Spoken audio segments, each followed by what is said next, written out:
Hello everyone, I'm going to share a couple more chapters from George's Marvellous Medicine. Okay.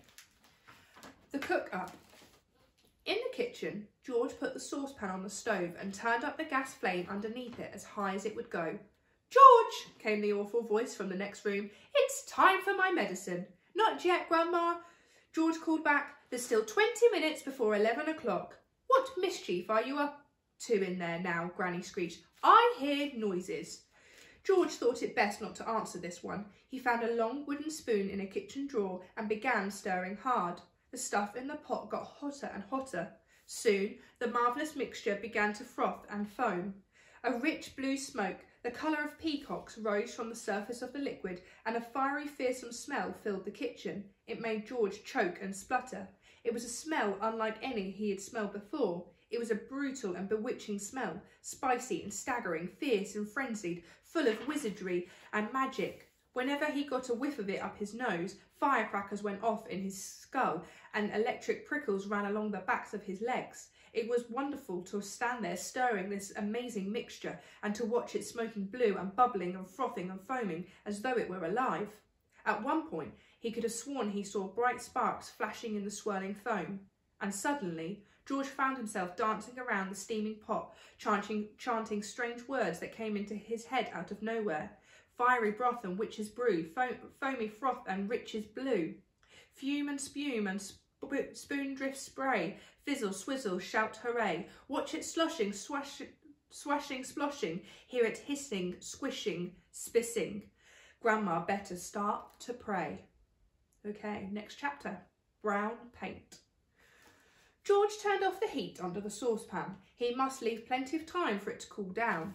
When all the steam and froth had gone away, he peered into the giant pan to see what colour the great medicine now was. It was a deep and brilliant blue. "It needs more brown in it," George said. "It simply must be brown or she'll get suspicious." George ran outside and dashed into his father's tool shed where all the paints were kept. There was a row of cans on the shelf, all colours, black, green, red, pink, white and brown. He reached for the can of dark brown. The label said simply, "Dark brown gloss, paint 1 quart. He took a screwdriver and prized off the lid. The can was 3/4 full. He rushed it back to the kitchen. He poured the whole lot into the saucepan. The saucepan was now full to the brim. Very gently, George stirred the paint into the mixture with a long wooden spoon. Aha! It was all turning brown, a lovely, rich, creamy brown. "Where's that medicine of mine, boy?" came the voice from the living room. "You're forgetting me. You're doing it on purpose. I shall tell your mother."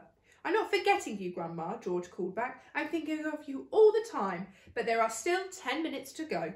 "You're a little nasty maggot," the voice screeched back. "You're a lazy and disobedient little worm, and you're growing too fast."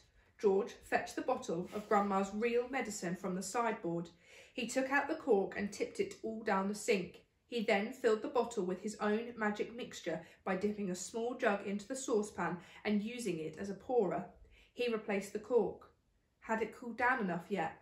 Not quite. He held the bottle under the cold tap for a couple of minutes. The label came off in the wet, but that didn't matter. He dried the bottle with a dishcloth.